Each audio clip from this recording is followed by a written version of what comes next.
professional baseball has been around for over 100 years, and there have been many players over the years to try and cheat the system and get an advantage on their competitors. But professional baseball players who have taken performance-enhancing drugs, or PEDs, should not be admitted into the Hall of Fame. So they should not be admitted into the Hall of Fame for a few reasons, which we'll get into a little later. But you as the audience, you're going to get a little more knowledge about performance-enhancing drugs. And also, we are going to talk about why they are illegal, transition into whether they should, or why they should not be allowed into the Hall of Fame. And then lastly, talking about a couple players who did use PEDs and that should be allowed into the Hall of Fame. So, first off, performance-enhancing drugs are banned. They are illegal. Anybody who uses them will be suspended if found guilty. The primary reason this statistic is supported by Forbes, and it says the primary reason why performance-enhancing drugs, or PEDs, are outlawed in professional sports is that they give an unfair advantage over the rest of the field. Now, statistically, you will say that is true because one person that comes to mind when I think of PEDs is Barry Bonds. Barry Bonds was a Hall of Famer before he even used PEDs, and you can just look at the pictures, and before he was skinny, his shoulders weren't huge, and after he got massive, and even his head grew like 2.5 sizes. Also, players who have used PEDs have had a significant impact on being able to hit the ball further and also being able to throw the ball harder. Like Barry Bonds, and then a pitcher, for example, would be Roger Clemens. They are looked down upon because it creates such an unfair advantage. It's just everybody's looking for a way up on the competitors. And lastly, there are negative risk when using PEDs.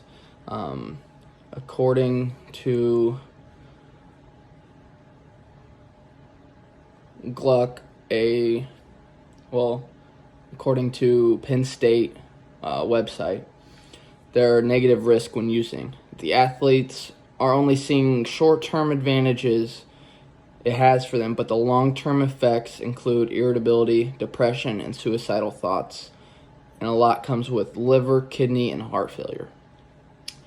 Now that we've discussed PEDs and why they're banned, I'm going to discuss why players who have used them should not be in the Hall of Fame. So players who have used them should not be in the Hall of Fame because if you cheat, you should not get rewarded for it. Especially if you cheat and get caught, you should not be rewarded for it.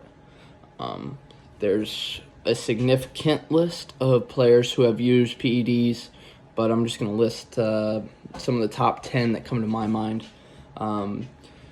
According to staff, the Sportster.com lists top 15 players. I just chose 10 of those who have been caught using. The list include Barry Bonds, Alex Rodriguez, Sammy Sosa, Roger Clemens, Mark McGwire, Manny Ramirez, Ivan Rodriguez or Pudge, Jose Canseco, Jason Giambi. All of these players have had Hall of Fame careers. Don't get me wrong. They have been significant players, but their chances of making it into the Hall of Fame are slim to none. According to procon.org,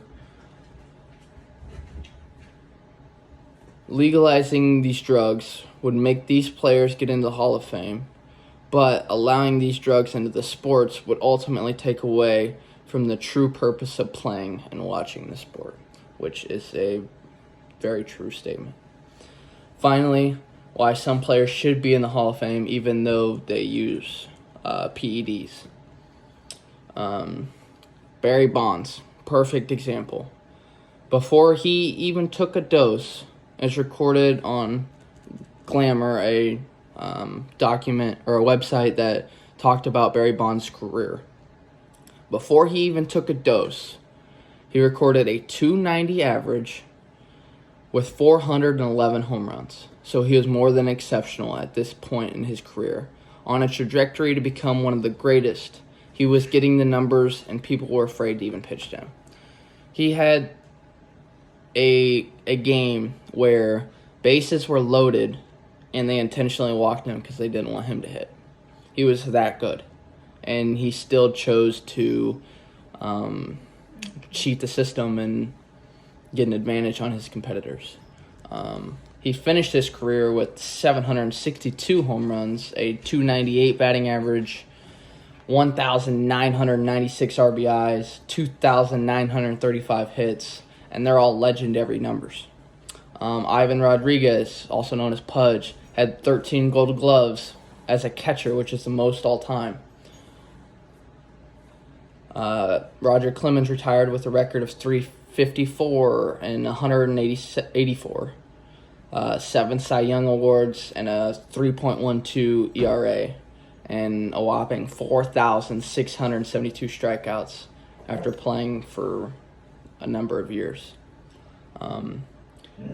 In conclusion, although some players have used PEDs, have had better careers than others, but no one should be allowed in the Hall of Fame if they were. There have been many players over the years to admit to using, and their chances to making it in the Hall of Fame is slim to none. And I'll leave it here.